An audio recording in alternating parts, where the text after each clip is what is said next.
আসসালামু আলাইকুম সুপ্রিয় দর্শক, সবাই কেমন আছেন? আশা করি সবাই ভালো আছেন।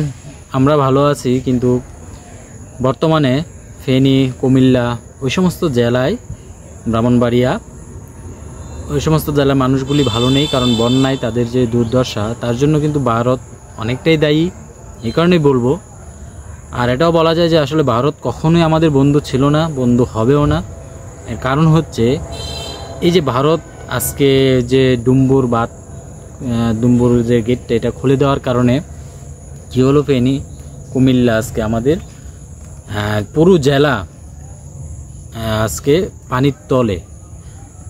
সেটা আসলে যদি ভারত আগাম সতর্কতা জারি করতো বা আগে জানানো হতো, এক সপ্তাহ আগে যদি জানানো হতো বা কিছুদিন আগে যদি জানানো হতো যে এই বাঁধগুলি খুলে দিতে হবে, কারণ এটা পানি যদি বিপদসীমা উপরে থাকে, পানি আটকে রাখা যাবে না বা ভেঙে যেতে পারে, এরকম সম্ভাবনা যদি থাকে, তাহলে অবশ্যই আগে জানিয়ে দিতে হবে যে আমি বাঁধগুলি আমরা খুলে দেব।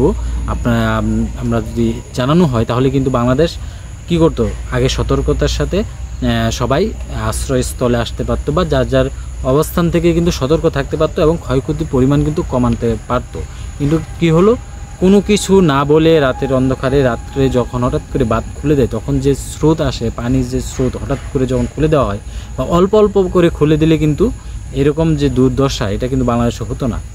এই যে আগস্ট মাসে ভারত ডুম্বুর বাঁধ খুলে দিল, এরপরে 2023 সালে কি করলো, অক্টোবর মাসে গজলডুবা এই বাঁধটা, এই যে গেটটা, এটাও কিন্তু খুলে দেয়। এবং 2022 সালে তিস্তার 44টা গেট খুলে দিয়েছিল। এবং 2021 সালেও কিন্তু তিস্তার গেটগুলি খোলা ছিল। এবং 2020 সালেও, এবং 2019 সালে কি করলো, ফারাক্কা গেটগুলি খুলে দিল। এক বছরে প্রতি বছরই কিন্তু এটা করতেছে। এবং একটা সুষ্ঠুভাবে এটা আলোচনার মাধ্যমে, যেন বাংলাদেশ এবং ভারতে আলোচনার মাধ্যমে এটা কীভাবে সমাধান করা যায়, এটা কিন্তু খেয়াল করতে হবে। কারণ ভারত যে হঠাৎ করে এভাবে বাঁধ খুলে দিলে বা গেটগুলি খুলে দিলে কী হয়, পানি হঠাৎ করে আসে এবং রাত্রে যখন এগুলি খুলে দেয়, মানুষ কোনো সতর্ক থাকে না। তখন দেখা যাচ্ছে যারা নারী এবং শিশু, তারা বিশেষ করে তারা কিন্তু দ্রুত আশ্রয়স্থলে যেতে পারে না এবং যার যার নিচু অঞ্চল যেগুলি আছে, এগুলি থেকে কিন্তু অন্য জায়গায় যেতে পারে না, যার ফলে দেখা যাচ্ছে অনেকেই কিন্তু পানি বন্দি হয়ে যায়। আমি আজকে একটি ভিডিওতে দেখলাম যে একটি তাল গাছের উপরে অনেকগুলি মানুষ বসে আছে। তাল গাছটি সম্পূর্ণ আগা পর্যন্ত পানি, যেখানে মানে তাল গাছে গলায় পর্যন্ত পানি, যেখানে পানি ছাড়া চারিদিকে কোনো কিছুই দেখা যাচ্ছে না, সমুদ্রের মতন দেখা যাচ্ছে। এখানে মানুষ তাল গাছের উপরে বসে আছে। তো এই যে হঠাৎ করে পানি আসে, তখন মানুষগুলি কি করবে? বাড়ি ঘরের উপরে পর্যন্ত, ঘরের চালার উপর পর্যন্ত পানি, মানুষ আসলে কোনো যাওয়ার কোনো জায়গা থাকে না। তখন এই যে মানুষগুলি, শিশু, বাচ্চা বা যারা মহিলা আছে বিশেষ করে, তারা কিন্তু আসলে যা সাঁতরিয়ে বা কোনোভাবেই অন্য জায়গায় যেতে, এবং স্রোতের যে গতি থাকে, গতিটা আসলে ভয়ঙ্কর একটা বিষয়। যারা এখানে শহর অঞ্চলে আসি বা অন্য জায়গায় আসি যেখানে বন্যা নেই, তারা কিন্তু আসলে এটা উপলব্ধি করতে পারবো না যদি আমরা সামনাসামনি না আসি। সামনাসামনি আসলে দেখা যাবে একটা ভয়ঙ্কর একটা পরিবেশ, যে এখানে আসলে মানুষ কিভাবে এখান থেকে উদ্ধার হবে বা এখান থেকে বেঁচে আসা, এটা অসম্ভব। এই যে স্রোত থাকে, এই স্রোতের মধ্যে পড়ে গেলে মানুষ আর ফিরে আসা যায় না। তো আসলে এই যে অবস্থার সৃষ্টি, এটার জন্য কিন্তু আসলে ভারত অনেক দায়ী। অতিবৃষ্টির কারণে এটা বন্যা হয়, এটা প্রাকৃতিক একটা বিষয়, এটা হবে। কিন্তু আমাদের এটা মোকাবেলা আসলে আমরা যতটুকু পারি আমাদের সাধ্য অনুযায়ী এটা চেষ্টা করতে হবে, এটা ক্ষয়ক্ষতির পরিমাণ কমানোর জন্য।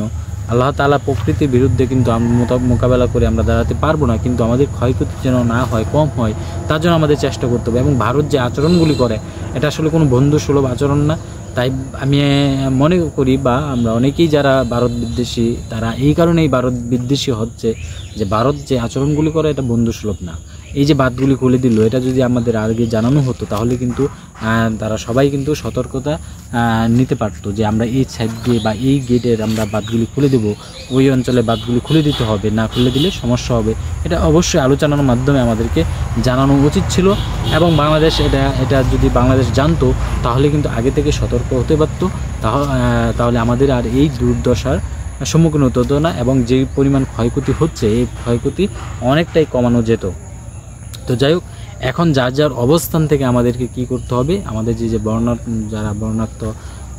বন্যায় কবলিত এলাকায়, ওই এলাকায় যে কোনোভাবেই আমাদের ত্রাণ সামগ্রী পৌঁছে দিয়ে পাশাপাশি উদ্ধার তৎপরতা এগুলি চালাতে হবে। কারণ পানি যেতে যেতে কিছুদিন লাগবে, মানুষ যখন বিশুদ্ধ খাবার পানি পাবে না বা অন্যান্য খাবার পাবে না তখন কিন্তু অসুস্থ হয়ে পড়বে, বিভিন্ন রোগে আক্রান্ত হবে। বিশেষ করে ডায়রিয়া সংক্রান্ত যে রোগগুলি আছে এগুলি তো হবেই, পাশাপাশি অন্যান্য রোগেও আক্রান্ত হতে পারে। তাই চিকিৎসার ব্যবস্থাও কিন্তু করতে হবে। যার যার সামর্থ্য অনুযায়ী, যার যার অবস্থা অনুযায়ী, যার যার সুযোগ অনুযায়ী আমাদের এই কাজগুলি এখন তাদের পাশে দাঁড়ানো সবচেয়ে জরুরি। এখন সর্বস্তরের মানুষ আমাদের তাদের পাশে দাঁড়ানো উচিত। দেশ নিয়ে অনেকে অনেক কথা বলতেছে, বর্তমানে অনেক চিন্তা করতেছে, ওইগুলি থেকে বের হয়ে এসে আমাদের এই বন্যাত্ম যারা আছে, যে অঞ্চলগুলি বন্যায় আক্রান্ত হচ্ছে, এই অঞ্চলগুলিতে আমাদের যে পর্যাপ্ত পরিমাণে উদ্ধার তৎপরতা এটা চালাতে হবে। পাশাপাশি ত্রাণ সামগ্রী যাতে সঠিকভাবে পৌঁছে এইগুলি ব্যবস্থা আমাদের করতে হবে। যার যার অবস্থান থেকে আমরা চেষ্টা করব এবং আল্লাহ তাআলার জন্য আল্লাহ তাআলা যেন তাদেরকে হেফাজত করে, সেই জন্য আমরা অবশ্যই দোয়া করব। যার যার অবস্থান থেকে আমরা দোয়া করব আল্লাহ তাআলা যেন এই দুর্যোগ মোকাবেলা করতে পারে। তো যাই হোক, ধন্যবাদ সবাইকে। সবাই ভালো থাকেন, সুস্থ থাকেন। ইনশাআল্লাহ দেখা হবে নেক্সট ভিডিওতে। সে পর্যন্ত সবাই ভালো থাকবেন। আল্লাহ হাফেজ।